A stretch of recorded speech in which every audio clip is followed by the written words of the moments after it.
Buongiorno, oggi è il nostro secondo giorno di visita di Istanbul, ci siamo spostati nella zona più a nord, siamo in zona Topkapi. Adesso prima che apra, perché apre alle 10 di mattina, ci visitiamo il museo dell'Orient Express che è qua da qualche parte alle nostre spalle. Per visitare il museo basta entrare all'interno della stazione dei treni e girare a sinistra e cercare sul soffitto la scritta museo.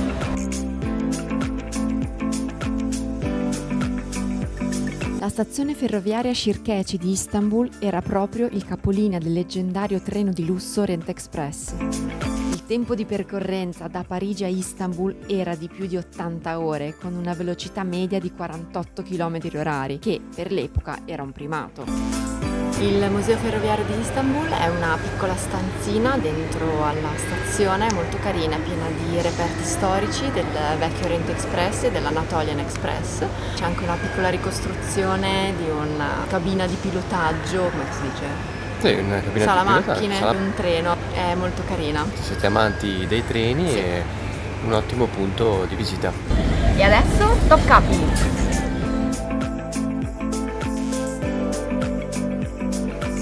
Per raggiungere Palazzo Topkapi passiamo attraverso una piccola area verde. Una parte dei giardini del Palazzo Topkapi è stata adibita a parco pubblico, si chiama Parco Gulane, è un parco molto piacevole, pieno di panchine, aiuole, fiori e anche un piccolo laghetto con dei ponticelli, con delle fontane luminose.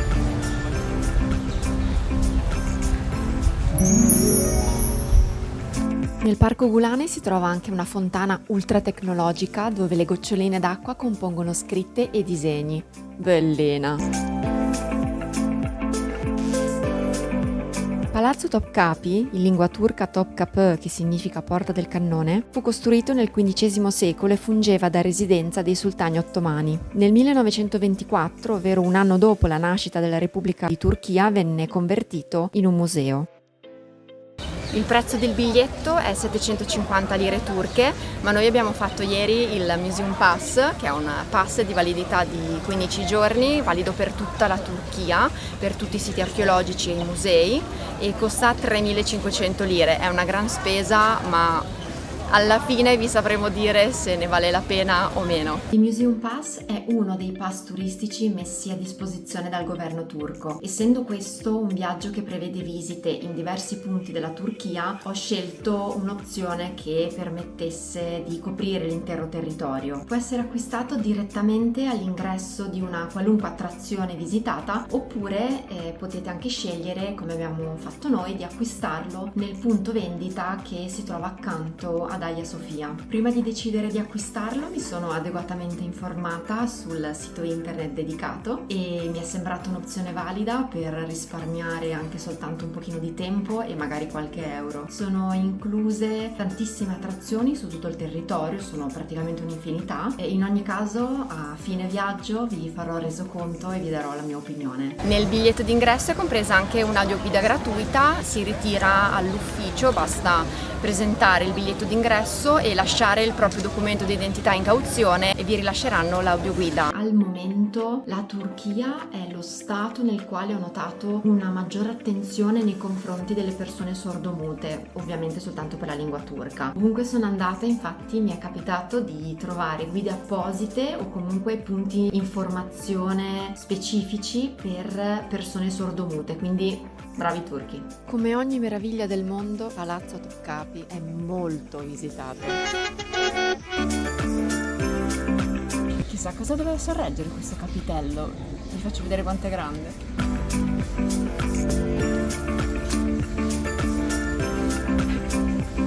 Nella parte destra del primo giardino che incontrate durante la visita del Palazzo Topkapi ci sono le cucine che un tempo arrivavano anche a preparare pasti per 10 o 15.000 persone. Un fatto storico interessante legato a queste cucine riguarda gli antichi soldati di questo palazzo che venivano chiamati giannizzeri. Questi giannizzeri venivano pagati 4 volte all'anno, ovvero con cadenza trimestrale, e nel giorno di paga si riunivano lungo il corridoio sul quale si affacciano le cucine lungo 170 50 metri.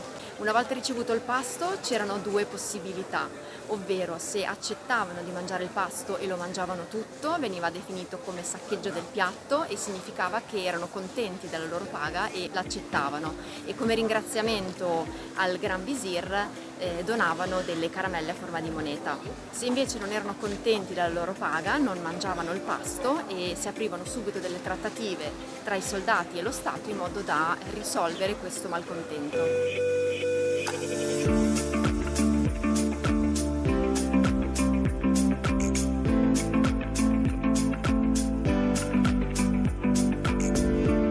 A fianco alla sala delle udienze c'è un'area dedicata ai vestiti imperiali, è talmente bella, ben curata e ben illuminata che sembra quasi di entrare in un atelier di alta moda, è un'area molto bella da visitare. Ci sono certi vestiti da cerimonia che sono veramente enormi. Sono Non so giganteschi. se ai tempi erano dei giganti. Sì, erano dei piccoli giganti un tempo. Hanno anche delle maniche lunghissime. Alcuni abiti da cerimonia qui conservati sono stati decorati con fili d'oro e riportano versetti del Corano con fine protettivo. Meravigliosi.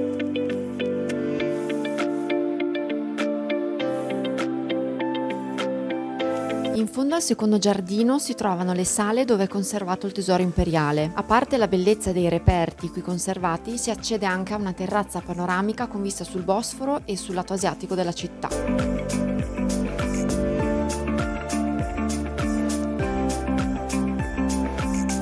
Ma in mezzo a tutti questi tesori rinchiusi dentro a teche di vetro, il mio sguardo veniva sempre catturato dalle decorazioni di pareti e soffitti. L'arte araba, con le sue impeccabili simmetrie e i suoi colori perfettamente armoniosi, è la vera meraviglia di questo palazzo.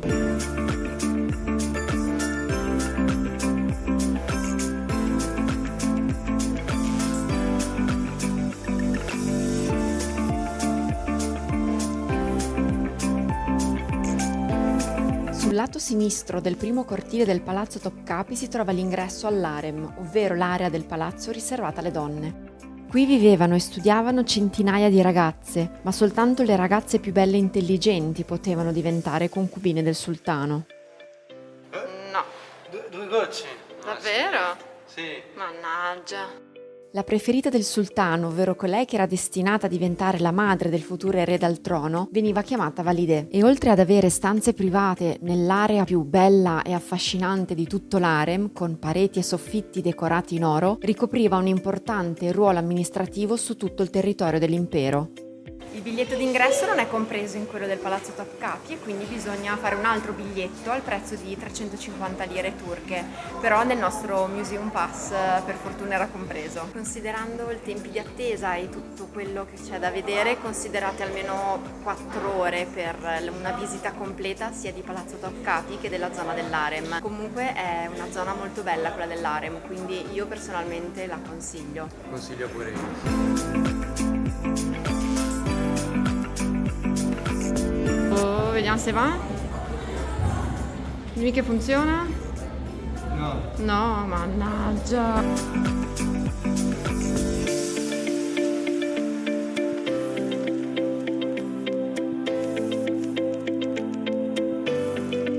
È un labirinto questo harem, non finisce più. Veramente enorme. Bellissimo, però non finisce più. E dopo aver saltato il pranzo per poter concludere la visita di Palazzo Topkapi e della zona dell'harem, l'unica frase che mi veniva in mente era: e quindi uscimmo a rivedere le stelle.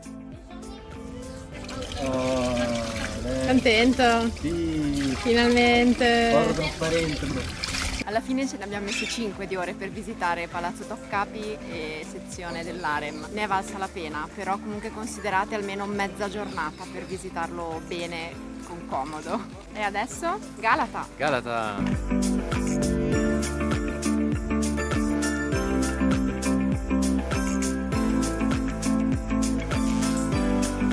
Il modo più veloce per raggiungere la torre di Galata è prendere il tram della linea T1, scendere alla fine del ponte e proseguire a piedi nella scalata della collina di Perà. La torre di Galata è stata costruita da mercanti genovesi stabilitisi in quest'area della città nel XIV secolo. Nel tempo è stata prima utilizzata come prigione e poi come punto di avvistamento per gli incendi. È un quiz? Sì, sultano dell'architetto. Purtroppo io non lo so, quindi lui.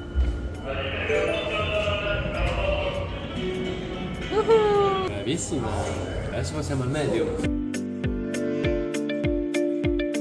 Con la sua altezza di circa 67 metri è un ottimo punto di osservazione della città dall'alto. Siamo arrivati in cima alla Torre di Galata con un bellissimo panorama. Bellissimo, sì.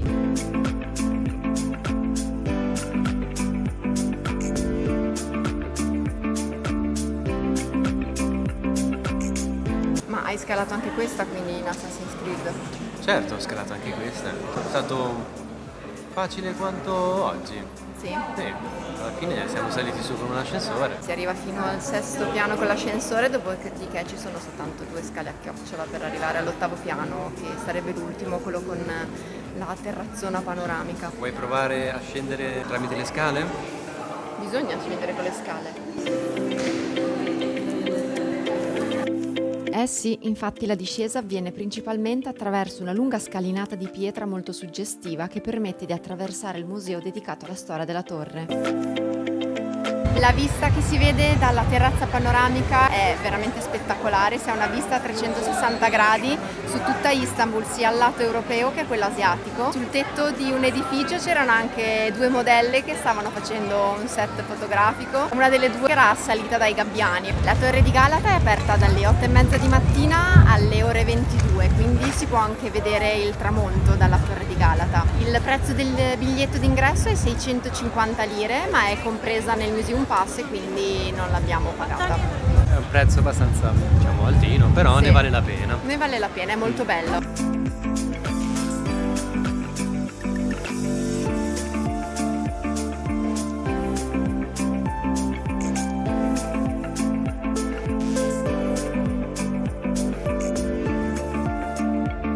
Scendendo dalla Torre di Galata abbiamo sentito una musica forte venire da qua e siamo entrati e abbiamo scoperto che questo è il secondo tunnel metropolitano più antico al mondo. Oh no. Bellissimo!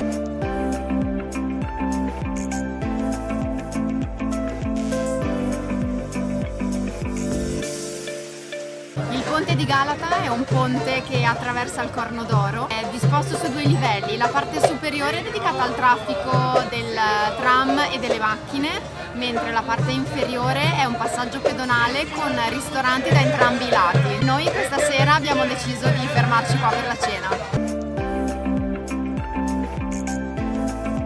E proprio mentre iniziavo a credere di potermi finalmente sedere per mangiare, mentre osservavo il calmo ondeggiare delle acque del Corno d'Oro al tramonto, sono arrivati loro. Arabic? Italian. Italian.